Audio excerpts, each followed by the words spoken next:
بسم اللہ الرحمن الرحیم۔ جیسا کہ ہم سب جانتے ہیں کہ خالق نے اس خوبصورت کائنات کی بنیاد ہی محبت کے مقدس جذبے پر رکھی، اور اس محبت کے اظہار کے لیے سب سے پہلے اپنے محبوب صلی اللہ علیہ وآلہ وسلم کے نور کو تخلیق فرمایا، پھر اس نور سے پوری کائنات کو تخلیق کیا، اور پھر نور کی ایک بوند ازل سے محبت کا روپ دھار کر بابا آدم اور بی بی حوا سے ہوتی ہوئی محبت کی بے شمار سچی داستانوں میں ڈھل کر زمین کے حسن کو دوبالا کر رہی ہے۔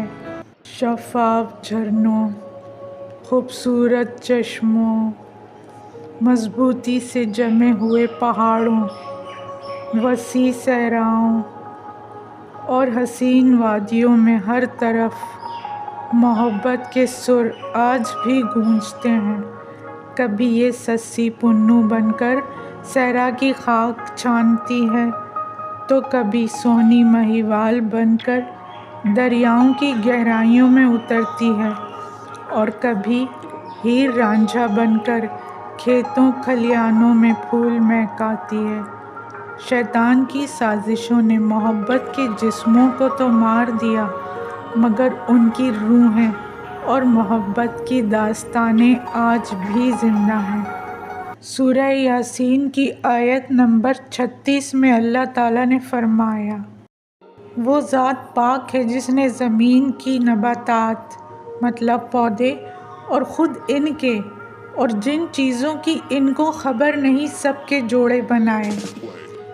محبت کی تمام مشہور داستانوں میں جو بات مشترک ہے وہ یہ ہے کہ ان میں سے کوئی بھی دنیا میں ایک دوسرے کو نہیں پا سکا۔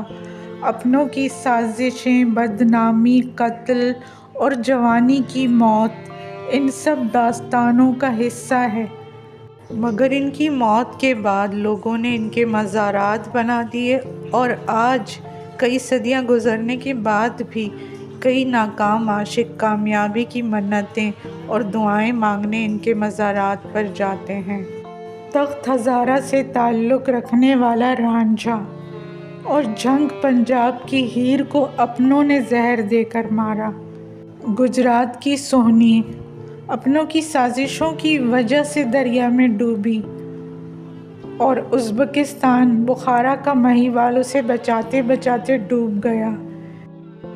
اس کے علاوہ سندھ کے علاقے بھمبور کی سسی اور بلوچستان میں کیچ مکران کا پنو کے گھر والوں نے سازش سے اسے سسی سے جدا کر دیا، اور سسی صحرا میں اسے ڈھونڈتے ڈھونڈتے بھٹک گئی، اور ڈاکوؤں سے بچنے کے لیے اللہ سے دعا کی کہ زمین اسے پناہ میں لے لے۔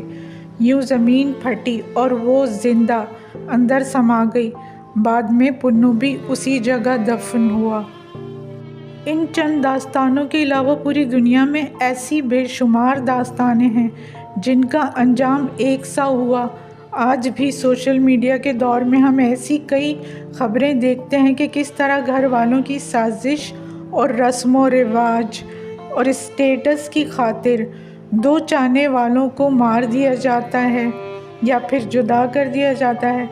ہر داستان کے پیچھے کئی ایسے پہلو بھی ہوتے ہیں جن سے عام انسان بے خبر ہی رہتے ہیں، لیکن آج ہم ان داستانوں کو روحانی پہلو سے دیکھ کر یہ جائزہ لیں گے کہ یوسف علیہ السلام اور زلیخا کیوں جدا نہیں ہوئے، جبکہ نہ صرف ان دونوں میں عمر کا بہت بڑا فرق تھا بلکہ اسٹیٹس اور کلچر کا بھی فرق تھا، اور زلیخا نے یوسف کے بڑے ہو جانے کے بعد ان پر ظلم بھی بہت کیے تھے۔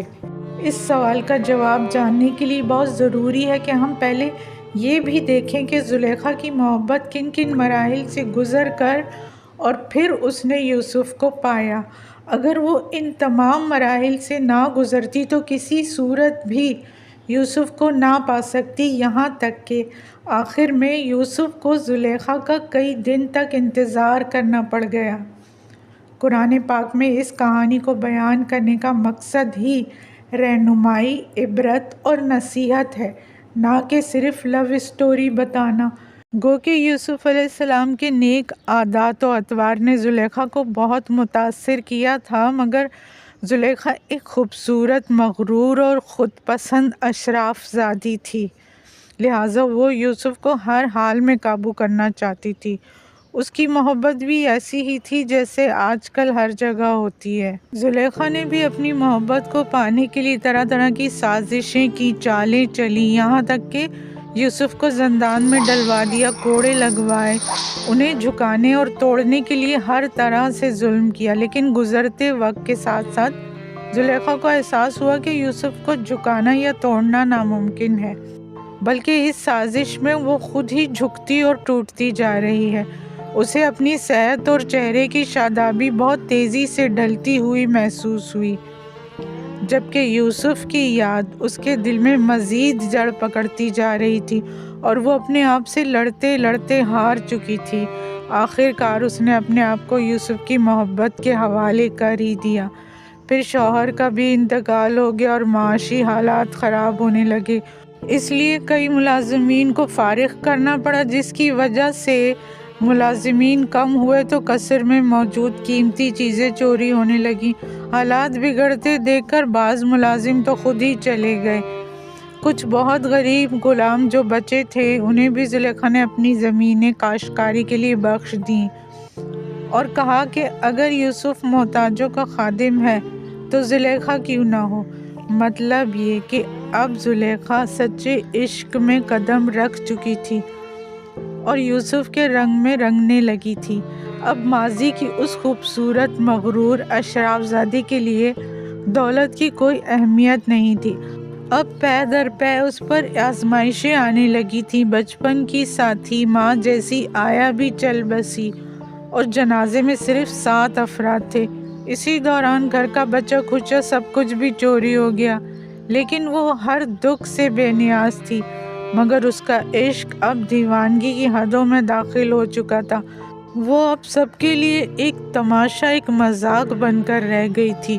چور اچکے آوارہ لوگ قصر میں آ جاتے اور یوسف کی آمد کی خبر زلیخا کو دیتے، انعام وصول کرتے اور وہ دیوانوں کی طرح گلیوں میں نکل کر یوسف کو دیکھنے کے لیے دوڑ پڑتی، پھر روتے روتے گرتے پڑتے ناکام واپس آ جاتی، کیونکہ اب اس کی نظر بھی گریہ وزاری کی وجہ سے کمزور ہو چکی تھی۔ لوگوں کا ہنسنا، مذاق اڑانا اس سے مزید دکھی کرتا اور وہ آئینہ دیکھ کر روتی۔ 2 وفادار کنیزوں نے آخر تک اس کا ساتھ دیا۔ جب وہ گلیوں بازاروں میں گرتی پڑتی یوسف کو ڈھونڈ رہی ہوتی تھی تو دونوں کنیزیں پیچھے پیچھے چلتی اور خیال رکھتی تھیں۔ جب یوسف عوام کے بیچ میں آتے تو زلیخا انہیں آواز دیتی، مگر پھر اپنی بدصورتی کا سوچ کر کنیزوں کے پیچھے چھپ کر دیکھتی تاکہ یوسف کی نظر اس پر نہ پڑے۔ آخر نوبت یہاں تک آ گئی کہ پورا مصر قحط کی لپیٹ میں آ گیا اور وہ اتنے بڑے قصر میں اکیلی، اندھی، ضعیف عورت، اور کھانے کے لیے کچھ بھی نہ ہوتا۔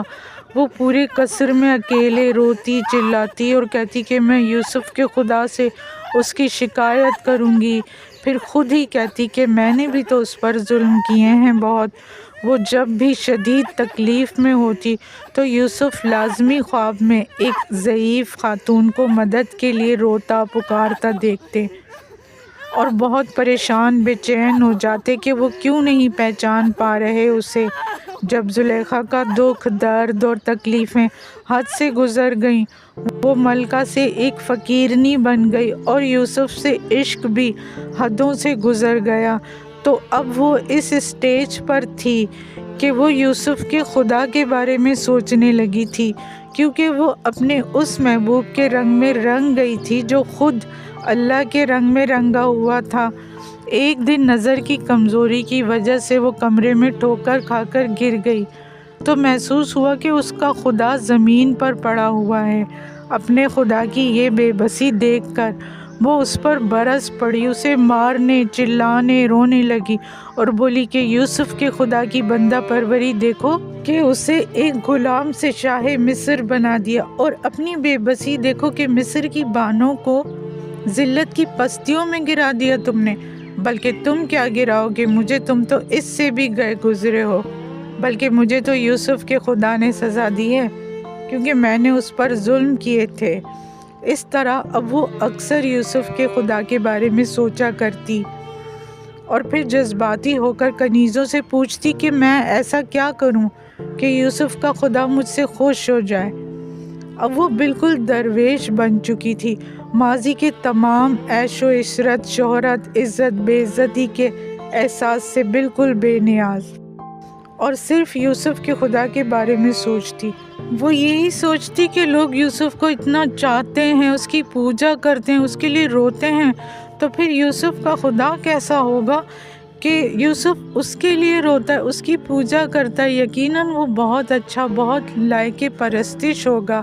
اگر میرا پتھر کا خدا بھی یوسف کے خدا کی طرح بے شمار عنایات مجھ پر کرتا تو انسانوں کو تو کیا، زمین و آسمان کو بھی میں مجبور کرتی اس خدا کی پرستش کرنے کے لیے۔ اس طرح لگاتار وہ سوچتے سوچتے اس کا تعلق اللہ سے جڑتا چلا جاتا۔ ایک روز تو حد ہی ہو گئی، زلیخا لاٹھی کے سہارے مشکل سے اپنے قصر کے اندر موجود معبد میں چلی گئی اور وہاں جا کر بھی اللہ سے باتیں ہی کرتی رہی۔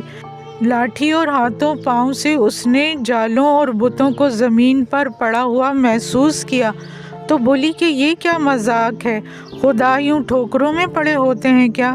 میں عبادت کے لیے اس معبد میں آیا کرتی تھی تاکہ اپنے خدا سے بات کر سکوں، مگر یوسف جس جگہ چاہتا تجھ سے راز و نیاز کر لیتا تھا، لیکن اب مجھے بھی ایسا لگتا ہے جیسے میں ہر وقت تیرے حضور میں ہوں۔ اب مجھے پہلے کی طرح احساس تنہائی نہیں ہوتا۔ اے خدائے یوسف، اب مجھے یہ ڈر لگتا ہے کہ کہیں تو مجھے نہ چھوڑ دے۔ میں شکر گزار ہوں کہ تو میری خبر گیری کرتا ہے۔